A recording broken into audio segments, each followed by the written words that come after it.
What does that mean? You took your coffee already. Really lucky. Goes right to the right. Let's get started over here. So I forgot to mention that yesterday was a very famous day. It was called Purim Saragossa. Purim Saragossa celebrates a big nace that happened in Spain. There were 12 kahillas. They must have been Sephardic kahillas because they had the Sefer Torah, those big cases. And whenever the king would come to town, the whole city, all the inhabitants of the city, would go greet the king to give him honor. And the Kehillah would bring the Sefer Torah, they would carry the Sefer Torah out to greet the king. And then eventually the Rabbanim decided it's not Bakavidik that Sefer Torah should come and greet a king. So what they did is they would take the Sefer Torah out of the cases and they would just carry and dance with the empty cases to greet the king. And one day there was a terrible moiser who was trying to make the king angry at the Eden. And he told the king that they're just playing with you. They're laughing at you behind your back like you're a fool because they don't even bring out their Sefer Torah. They just bring out the cases. So the king says, okay, we'll test it out next time. The night before the next event, when the king was going to come, all of the shamosim in the shuls had a dream telling them you must go right away to the shul and you must put the Sefer Torah back into the cases, because usually they would take them out the day before in preparation for greeting the king. So they all got this dream. So they all independently went to their own individual shuls and put the Sefer Torah back into the cases. And then when this whole greeting happened, so the king stopped in the middle and says, "Open the case." And all of the Eden almost chalished from fear because they knew that they were empty. And then they were open and they were full. And then this guy, who was Malshin, the king thought that he's a liar and he's Tamhakim Chanik. And he said not only were the cases full with the Sefer Torah, this guy was full of it as well. And he got punished and the Eden were saved. So because of that, on Yud Zayin Shvat, in Spain, there was always a day that was celebrated called Purim Saragossa. In those days, they needed a lot more dramatic event to avoid Tachanim. By us, it's much easier to get over Tachanim. We figured it out. We didn't need such dramatic events to occur. You didn't finish. What's the end of the story? Let's eat. That's right. Today is the yahrzeit of Rabbeinu Finkel. What do you remember Rabbeinu Finkel? Rabbeinu Finkel was our yeshiva when we were in the Mir. The way I got introduced to Rabbeinu Finkel was when he would give shir. He was a big tzaddik. When he would give shir, for some reason, everybody would leave the Bismedish. There would be like a stampede out of the Bismedish. And the story goes that there was a new bocher that was stampeding out of the Bismedish because Rabbeinu was saying shir, and he smacked right into Rabbeinu coming in to shir. And Rabbeinu asked him, "Who lives to? Who lives to?" So the bocher says, "Rabbeinu up the shir. Rabbeinu up the shir." Rabbeinu was known to be a huge tzaddik. He concealed his greatness tremendously. There's a story with a bocher who, for some reason, he spent a night. He slept in the Rabbeinu's house on a Friday night, and he's sleeping, and then he hears rustling, so he wakes up the bocher, and he sees Rabbeinu sitting and learning, but not even table. So the bocher, was shifting a little bit, and he got out of bed to see Rabbeinu. As soon as Rabbeinu heard him rustling, Rabbeinu gets up and he runs to the kitchen, and he looks at the guy and says, "Well, I'm just checking on the cholent. Oh, it smells good." And then he'd go back, and the bocher would go back to sleep, or make believe that he was sleeping, and Rabbeinu would go back to learn. And every time the bocher moved a little bit, Rabbeinu would be right in the cholent pot, because he didn't want it to be noticeable that he was sitting and learning. Rabbeinu once had a big headache because he used to get up every morning with Kinesikin to go to the place. Right. And he never had a driver because the drivers always petered out after a couple of months. Rambam mistaken. Oh, so then it was 3 o'clock in the morning, 4 o'clock, and 5 o'clock in the morning. But then one day he was giving a shear for the Balabatim, Right. and the lieutenant was in the shear.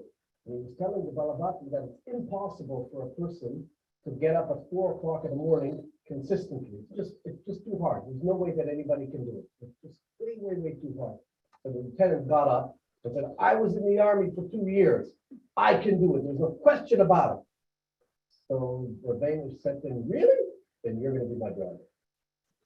and that's how he became the fire. Wow. Yeah, I remember in those days you could drive right up to the question. You want to go to ride with him? Oh, wow. I remember the term Pam used to always say, there's no such thing as a coincidence. It's a yud K. It's a coincidence. That's all what I the spoke. lieutenant used to say? Yes, that came from the then. Oh, wow. Okay, so let's see the Gemara. Yesterday we were learning about how we know that you could push off a chosen who has a nega, you could push off viewing it until after Sheva Brachos. Or during Yom Tov, you could push off these. And there were two sources for that halacha. There was one source that says, in the day that a simon tumah will be seen, that's when he will become tumah. So we see from there that not every day is it necessarily seen. So we learn from there that for a dvar mitzvah, such as Yom Tov, such as a chosen, the kohen does not have to look at the nega, and therefore we can push off him becoming tumah. But there was another raya that was brought from Nigei Batim. By Nigei Batim, the Torah tells us, before the Kohen goes in to examine the house and possibly be metamed and therefore ruin all of the kalim in the house, the Kohen says, first take everything out. So the Gemara makes a little bit of a kal v'chomer. Madach, if for a davar reshus, just to save your own personal kalim, we push off, we prevent, we delay the Kohen coming to look at the nega, kol shekein for a dvar mitzvah. So the Gemara said, if you have that kal v'chomer, why do you need a pasuk? It's up to Gemara, because the kal v'chomer is from Nigei Batim. Nigei Batim, even in the goyim, which is a chiddush as it is, Nigei Batim is even more mechuddish. You know why? Because the eitzim va'avonim ba'alma loy metamu. So now we're right at the top of Chesed Aleph. Because normally eitzim and avonim are not metama. A rock will not become tamei. Wooden beams don't become tamei. Yet, as part of a house, the Torah says that it's tamei. So therefore, even though there's a leniency that we push off viewing it to protect the kalim, you wouldn't be able to expect to learn that anywhere else. It's too big as a chiddush. Rabbi Amar Itzrich. Rabbi said you need a pasuk. You need both. So Rashi says Rabbi Amar Itzrich klam avagav dialav tumah digufei mituma delav gufei. Even though we're going to be learning the halacha of tumas aguf from the tumah habayis, the davar ashus, we learn it out of the davar ashus mitiva akayim. So even though you could learn, because Rabbi does learn it out of the kal v'chomer, right? So even though you could learn that we push off seeing it, we learn it from the house. Now, but in the case of the house, it was a davar ashus, but it's a tumah lav de gufei. If we want to learn it even for tumah de gufei, a tumah in the guf itself, you still need itzrich b'yom hera oisplay. So Rabbi agrees, even if you could learn it from a kal v'chomer, you still need the pasuk as well. Because of Rechabanu b'yom hera oisplay, if we only had the pasuk of b'yom hera oisplay, havamina, I would have only known the dvar mitzvah in the dvar shusloi.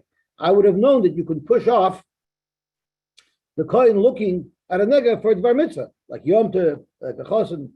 But if it's just because you want to save something, you wouldn't be able to. Therefore, because of Rachmana v'tziva kohen, the Torah is megala in the parsha of Nigei Batim that even to save your kalim, the kohen does not look at the bias until the kalim are removed. Because of Rachmana v'tziva kohen, and if we only had the pasuk of v'tziva kohen, havamina, I would have said hani in the lav tumah de gufei. Only if you have a nega that's not a tumah in the guf of a body, there you could have a hakula. So maybe tumas batim, maybe even tumas begodim, negi begodim. But if there's a nega on yourself, maybe you wouldn't be able to push it off at all. Tumah de gufei ema michsi chazalei. Maybe the kohen has to look at it right away. Shricha, therefore we need it. So Rashi gives us a very interesting perspective, a deeper understanding of this shricha. So let's hear Rashi. Tumah de gufei maloi. The layalav tumah de gufei, tumah de lav gufei, the devar harishos, mivitziva kohen. To have a minachidishu. Even if I learn tumah de gufei from tumah de lav de gufei, even if I can learn that I can push off seeing the nega in me from the nega of a house, l'dvar rishus, mivitziva kohen, I wouldn't have done it because I was a chiddush. Because because it's a tumah begufa. So maybe a tumah begufa you wouldn't be able to learn from a tumah's bottom, which is a chiddush. Kamash malon ubiyim herois. So ubiyim herois tells you that even by a tumah's aguf, there's also this concept of pushing this off. The anu tumah degufei, the mamtinu levar mitzvah. The Torah is megaled by ubiyim herois boy that even a tumah's aguf you can push it off, but only for dvar mitzvah. By nigay batim, it might be a davar rishus that you can push it off for, but that's not such a severe tumah. It's only a tumah in the house.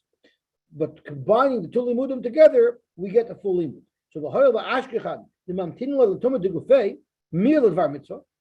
Since we do know that for tumah degufei you could push it off for dvar mitzvah because of uviyoyim heira oisboy. So we do know that concept of pushing off exists, although we only know that it exists like dvar mitzvah.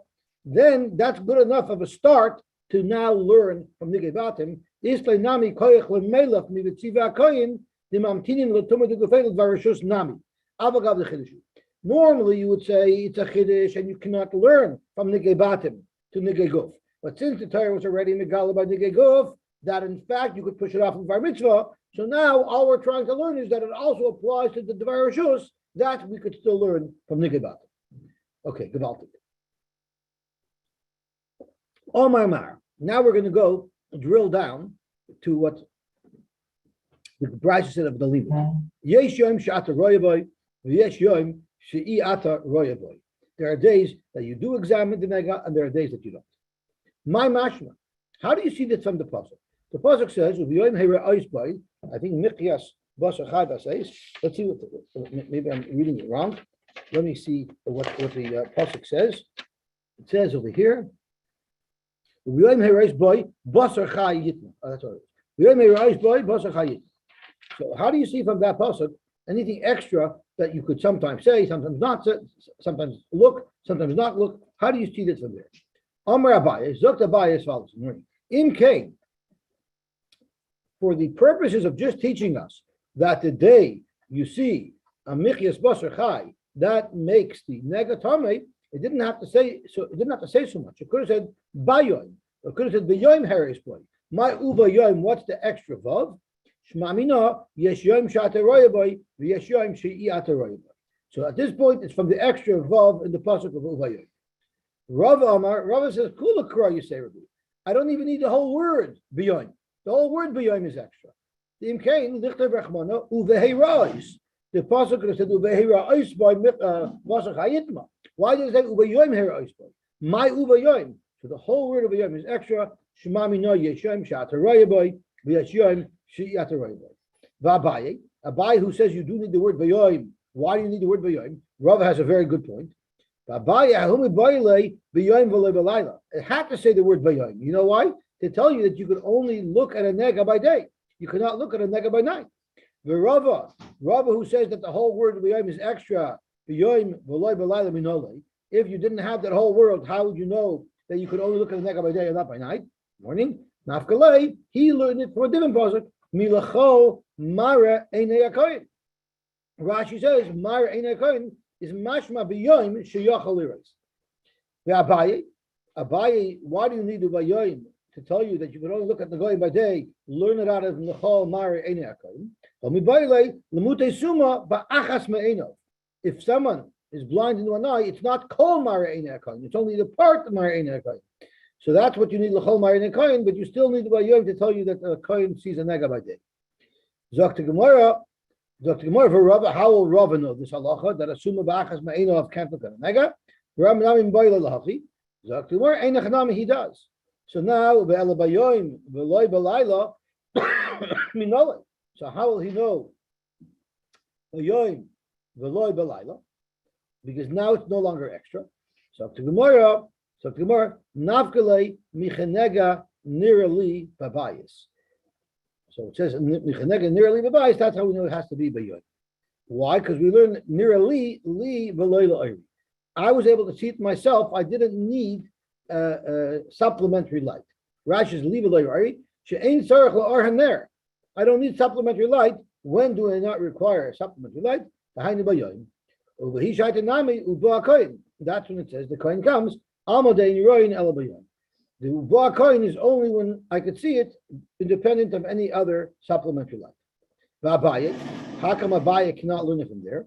Imehasam havamina hanamili tuma delav degufei. I would have thought that only applies to a tuma in a house, because that's what it's referring to over there. Aval tuma degufei, but a tuma that's on your body itself, afilu la'oyreinam. Maybe there is no hakpada that it has to be sunlight.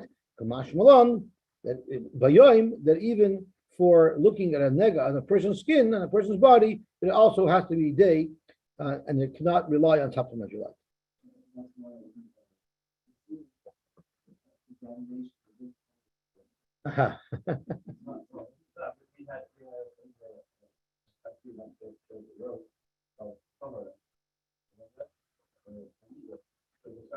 Yeah, I saw that.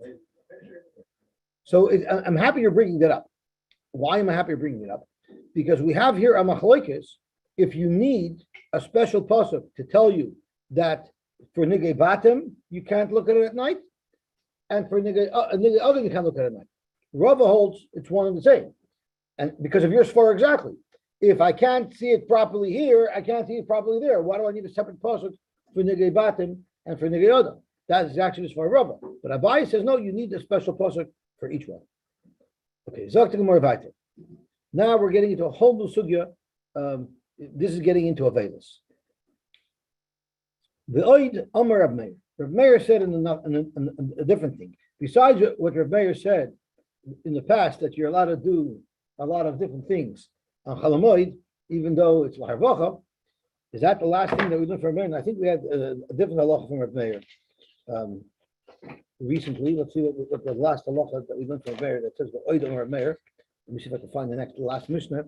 Rav Meir Amir Roinis and the Goyim, yeah. Rav Meir held you could look at the Goyim, that was the last thing Rav Meir said. So now Rav Meir is saying a new thing. Rav Meir, Malakit Adam, Atmais Ava V'imai, V'pnei Shesem.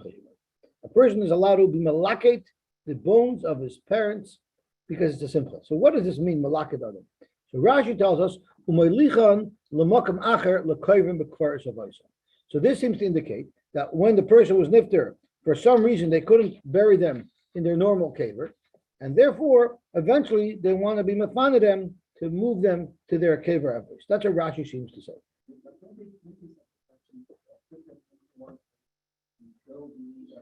So that's what I wanted to highlight. If you look at the Rabbeinu Chananel says, if you look at the top of Rabbeinu Chananel, you go down about an inch and a half, it says Yerushalmi. So this is what Dr. Goldar was referring to. Tani hamaver aron mimakim lamakim. If you move an aron from place to place, ein by mishum likar atzomis. There's no likar atzomis. So this is very, very important, because is there halacha that you cannot be mafana if there's a shayla if you're allowed to learn Yom Tov? But is there a velus if you're mafana? There are shittas who hold that if it's in a box, the whole thing doesn't apply. There's no velus if it's in a box. Halacha l'mashu, there's such a shita, and you see Rabbi Yosy in the Yerushalmi. The Tanakama says in the Yerushalmi that if it's in a box, if it's an oren, ein ba mishum likar atomis. Rabbi Yosy Amar la'olam ein ba mishum likar ela im kirab acha the amar yesh likar atomis bar and shalaitz. V'hayre loy shaloi l'atomis. I'm sorry, this is not what I was referring to. Oh, I'm sorry, this is not what I was referring to. I thought I was over here. Maybe it's in the Likutei Rashi. I know I saw it somewhere right over here off an art, but now I don't see it anymore. So I apologize. So I'll have to speak it out. So the other Rishonim say that what they used to do is they used to first bury the body in a place that decays the body very quickly, because there's tzar for the neshama as long as the body is intact, and once the body is completely gone and there's only the bones from the skeleton, then they used to take those bones and they used to rebury them in the kibbur others. So it was by routine. That was how they did it. Sorry. I guess it's for most people. So like, how do you do it? I guess you put them in there, and if it doesn't rot, then you know he's good. Yeah. I guess they probably knew how long it normally takes. Usually it takes about a year. So that's how they would do it.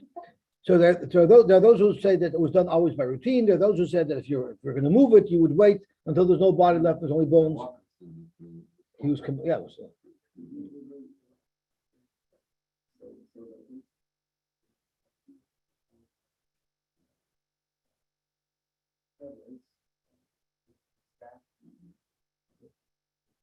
yeah, okay.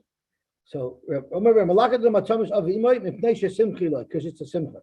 We're going to have to see why is it such a big simcha. But sometimes it's a simcha because it's being, Rashi says, the reason is a koivrin, the kivrei avoisov. And below mitzvah b'moed, it's not going to cause tsar.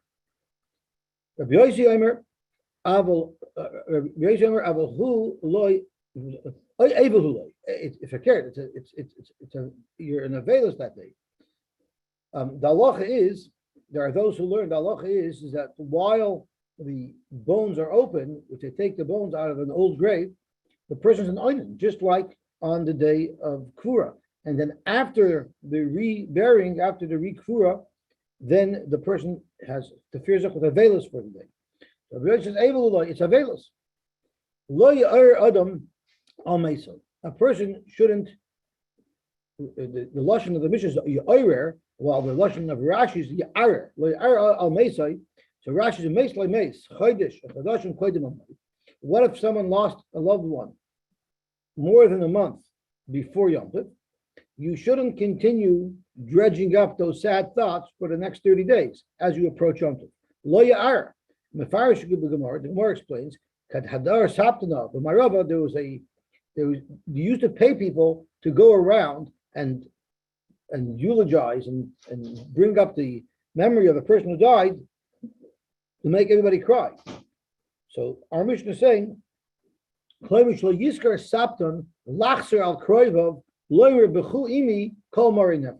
hire somebody to go to all the relatives to dredge up feelings of sadness the month before Yom Tov. And you shouldn't be maspid.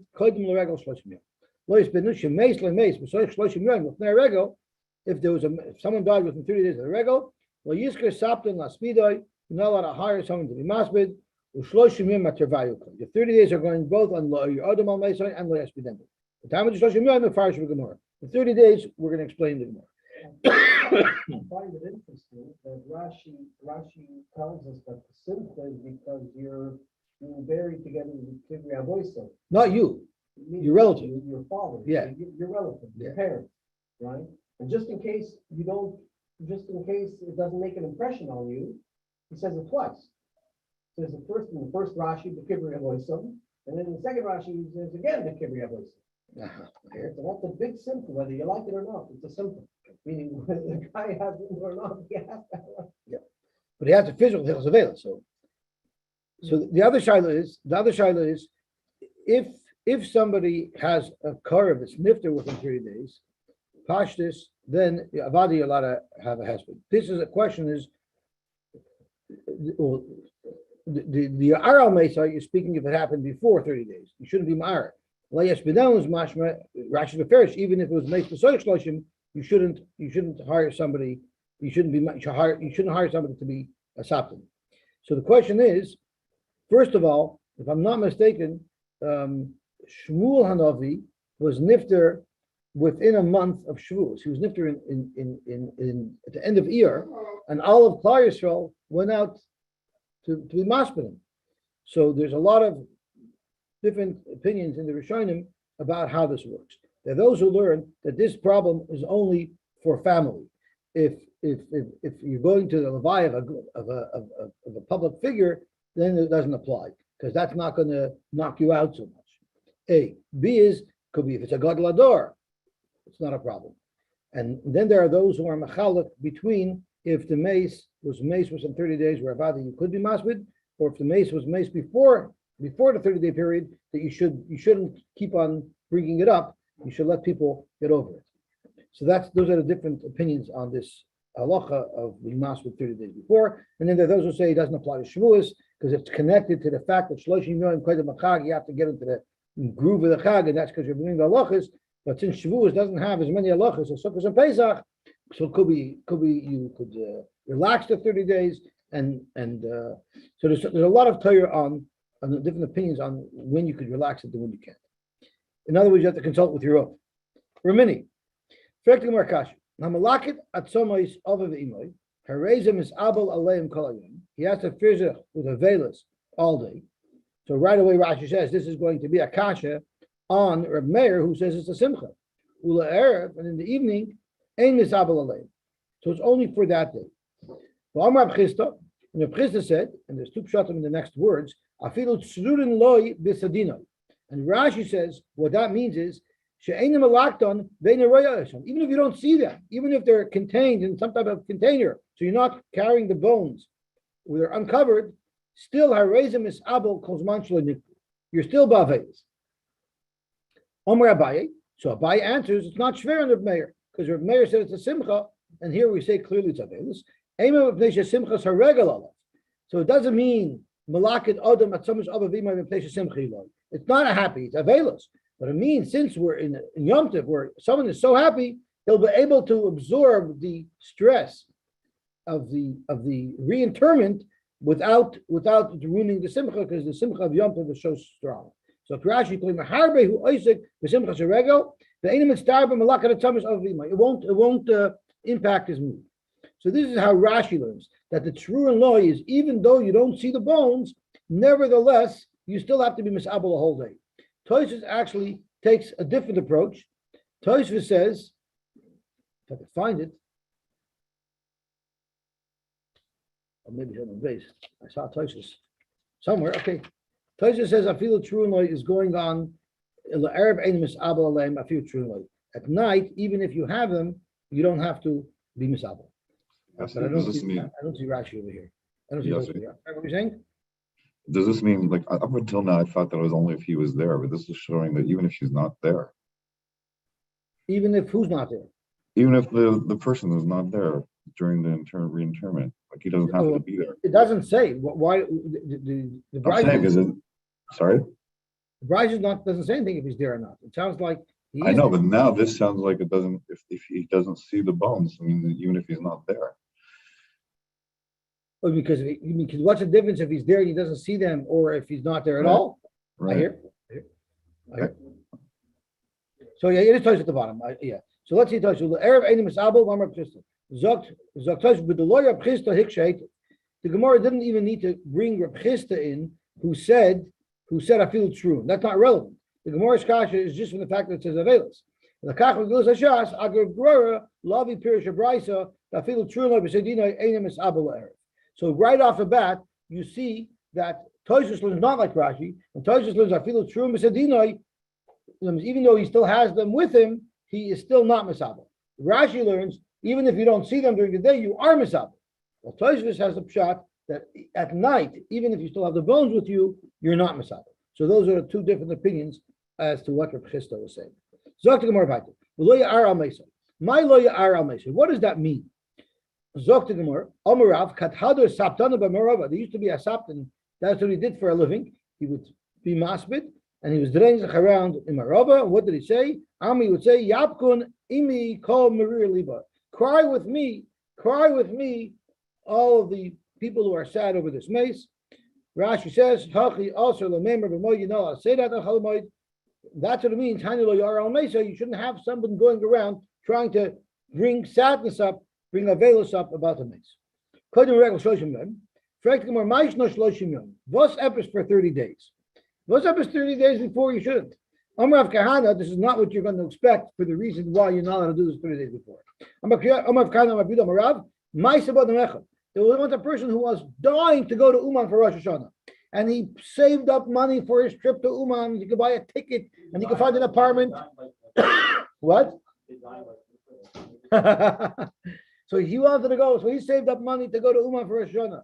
Shekinas Mois Lalas L'Regel. He put together money because he wanted to go be Oil Regel. He was so excited for this great trip. And what happened? One day he's out at work, and a Sapton came down the block. Uva Sapton, V'amar al Pesach Beisai. And what happened is maybe his wife had lost a relative, so he asked his wife, "No, now would be such a great time to sponsor Saptonas." And she was emotional, so she went and she took the money that her husband had saved up to go to Uman, and she gave all the money that he had saved up to go be Oil Regel. She gave it to this Sapton. And because of that, he didn't have the money, he couldn't go. The Sapton went to Uman for a shana, but he couldn't go. Right? But Baruch Hashem, it doesn't say that there was another Levi there. It doesn't say that he attacked his wife. Baruch Hashem, he just kept his mouth shut. But at the end of the day, because of that, he couldn't be Oile Regel.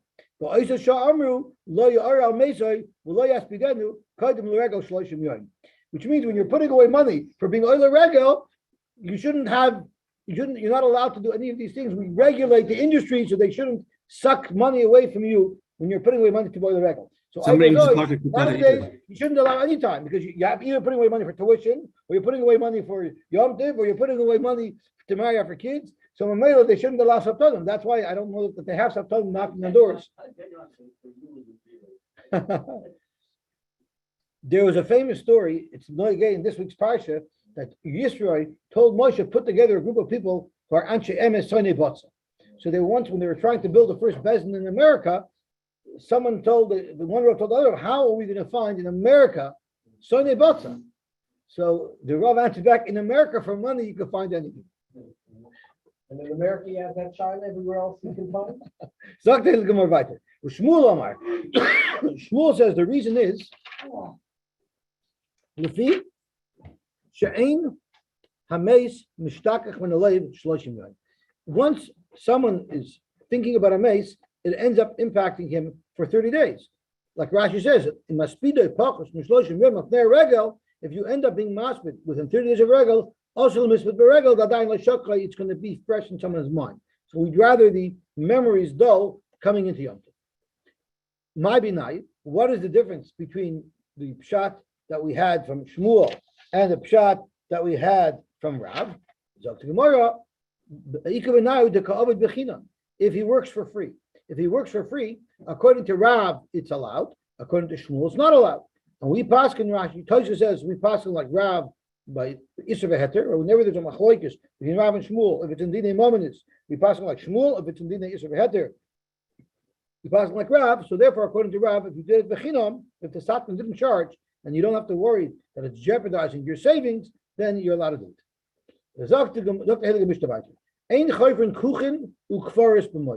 You're not allowed to dig kuchen and kvaris on Chalamoid. Rashi says lezamnon, to prepare them l'tzarich mesim sheyemusu. I guess they always wanted to have a supply of graves ready to go, so you're not allowed to dig these graves on Yom Tov. Kuchen and kvaris, if I'm not mistaken, kuchen is touched as things that are below ground, and kvaris I think are things that are above ground. Does the article say specifically what kuchen and kvaris are? Okay. Oh, see, Rashi says the fear for your savings, the message is simply from digging those things. That's right. Well, it's interesting that you say that. So it means like in the side of a mountain, which nowadays digging the earth is not considered such a tircha yisera. So it's not such a problem. That's right. That's what the place can say. But why should this be any different than any other malacha that's not l'tzarech yontiv? Well, it is a it's the tzarech mesim sheyemusu. So you're preparing in advance? Yeah, the person say you're not allowed to dig it for a specific mace, but the kehillah is allowed to have graves ready to go.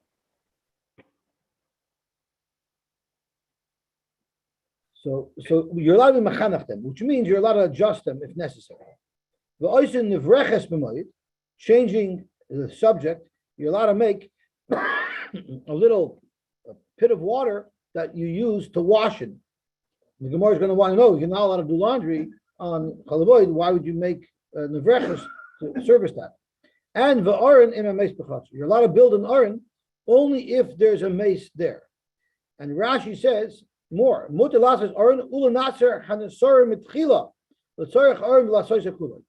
put you're allowed to make the boards and put it all together, provided that the mace is right there, so it's quite obvious that it's being done for the mace. Why is an aron called an aron? Aron means a box. No, it doesn't. The paper means a box. An aron is an aron HaKodesh. An aron is The direct connotation, denotation is a box. It doesn't necessarily mean a double kedusha. Rabbi Yehuda Eiser, Elam Ken Yeshimon Yisrael. Rabbi Yehuda says no, you're not allowed to make the wood. You can't cut the wooden the wooden boards out of lumber, you have to have prepared. You have to went to Home Depot before Yom Tov and bought the plywood that you need, and then you're allowed to assemble it if the mace is bechater. Effectively, more my kuchen and my kfars. What are these kuchen? What are these kfars? Kuchen is bechafira. The kuchen you have to dig in order to build a grave. Ukvar is bevin. So what it's saying, the way I understood it is, kuchen means you're digging a hole in the ground, and kfars means you're building something above ground. Unless it means you're building it to the side.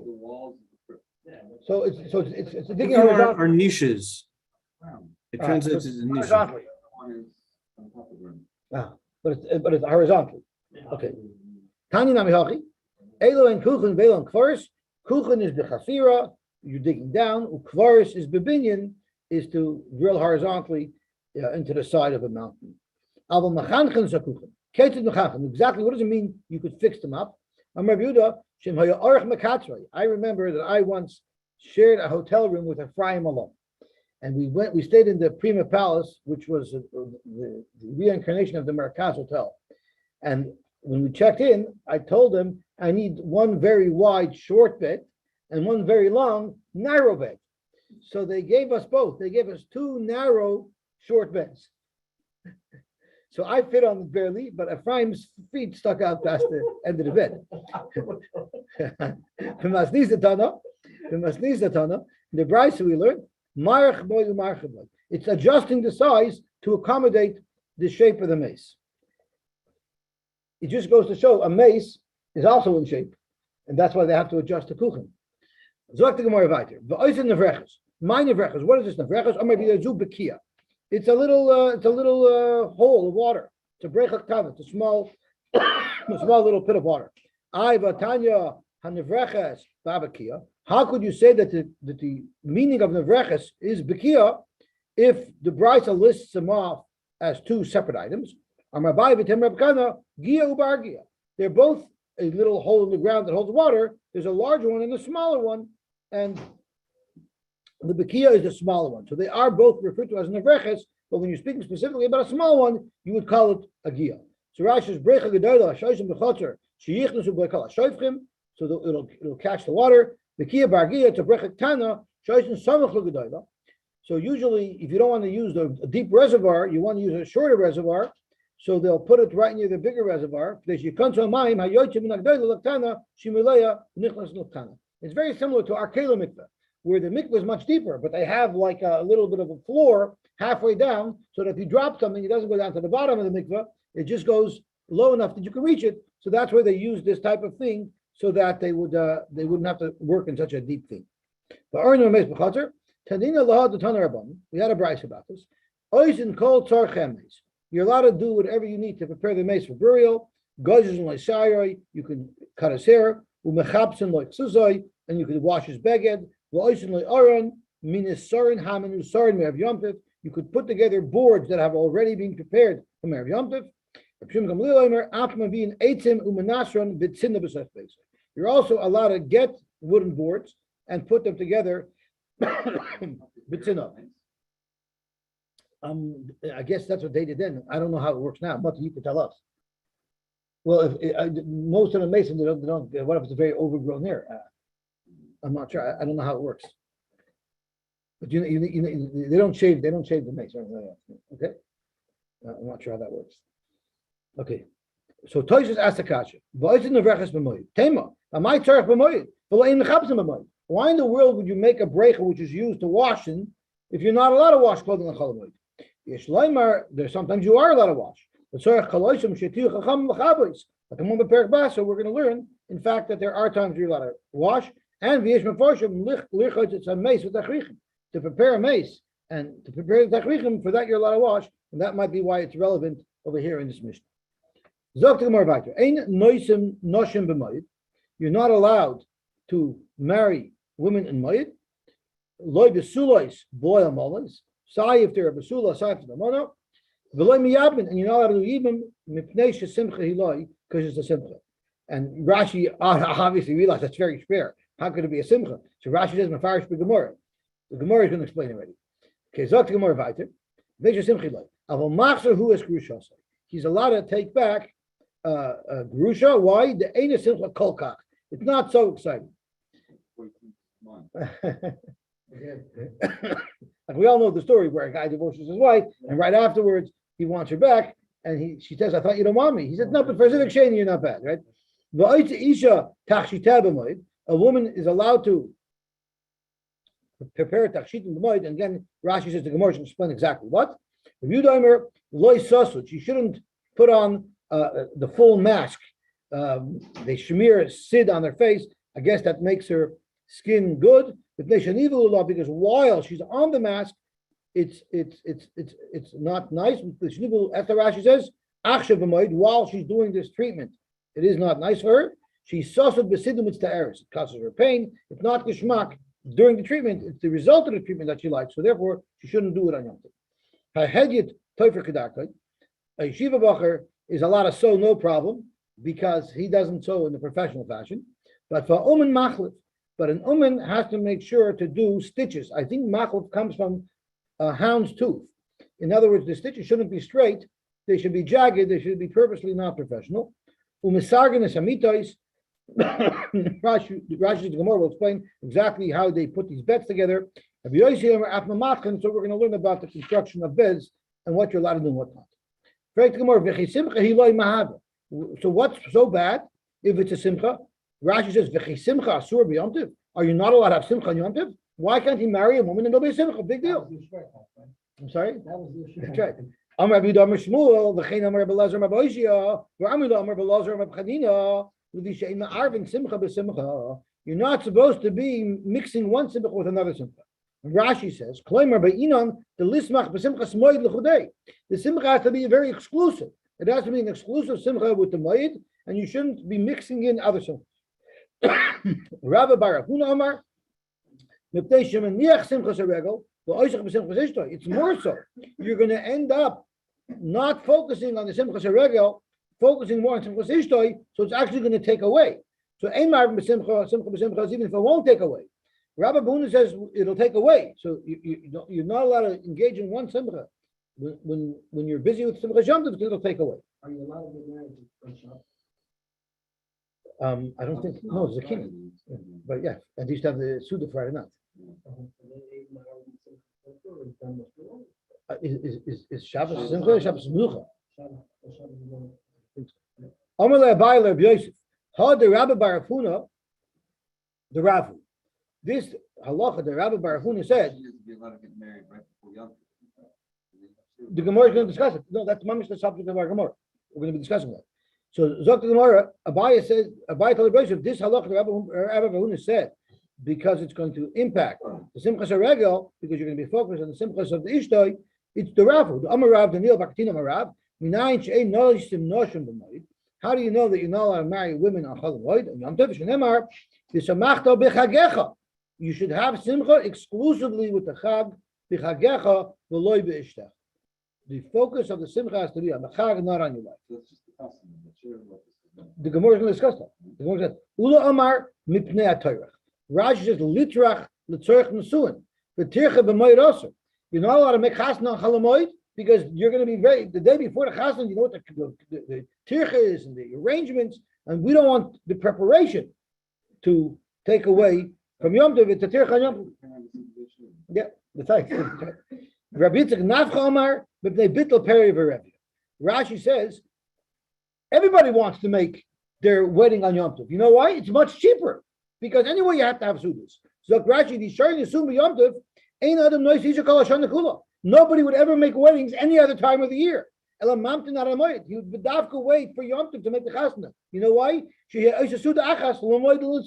could save money. Instead of making a Yom Tov Suda and people who make chasna right after that have Yom Tov, it's an expense, it's a double whammy. This is where you blend it all together. You can save money. So therefore nobody would get married all year long except for Yom Tov. To save money. Yeah. So Zakar Meisvei. All of these women who said, all of these halachas where we said you're not allowed to marry on Yom Tov, mutar and lisa erev haregel. And this leads into Mati's question, what about Sheva brothers? Mutar and lisa erev haregel, you are allowed to make a chasna before Yom Tov. So kasha l'kulu, this is going to be shver on everybody. Rashi is mutar lechatchila. You're allowed to get married right before the Yom Tov, even though it's going to end up creating a big mixture on Yom Tov too, because of the Cheshev brachos. So kosher l'kulu, all the different svaras, whether it's ein marvin simcha b'simcha, whether it's techa, all of these reasons will still be a problem because they all apply erev regel. So how is it that you're allowed to get married erev regel? If it's ein marvin simcha b'simcha, the main simcha of the marriage is the first day. The other days of Sheva brachas, they won't be such a conflict to Yom Tov. Again, the main tircha is preparing the wedding. Preparing the Sheva brachas isn't such a big tircha, especially if other people are making it for you, right?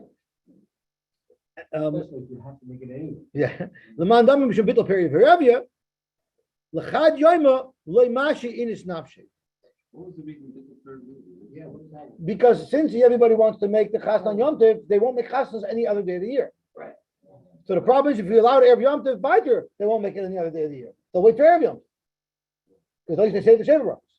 So Zok the Gemara, no, that's not a problem. Loy mashi inchi nafshi for one day. And Rashi says, Klemer kivin she'eni yochel lahaskel ela be'erev haregel, since he could only make the wedding Erev Yom Tov, ein mamtinin al haregel. They're not going to wait. They'll just get married whenever they're ready. Why? Because what's going to happen if they wait until Erev Yom Tov and then something goes wrong? There's a COVID lockdown. The Dilma Misrami Milsa, delay Motzi Maskal Erev Regel. What happens if they wait till Erev Yom Tov and they can? Boom, now they're stuck. Then he'll be stuck because over Yom Tov he can't do it. So now it pushes everything off. People aren't going to take such a chance. If it's on Yom Tov, they can make it any day Yom Tov. But if it's only one day that they have a window, they're not going to take the chance, and therefore you don't need to worry. I thought it was the other way, that all the halls are going to be booked for that one day, so they wouldn't be able to do it. But if it's halls for 7 days, then they would wait. Good art. It just goes so that people didn't go to halls. How does a Yom Tov suit to help you, save you for your chasna? The teretz is the chasna was you come to my house, you can come for supper. You can spend your time. Here.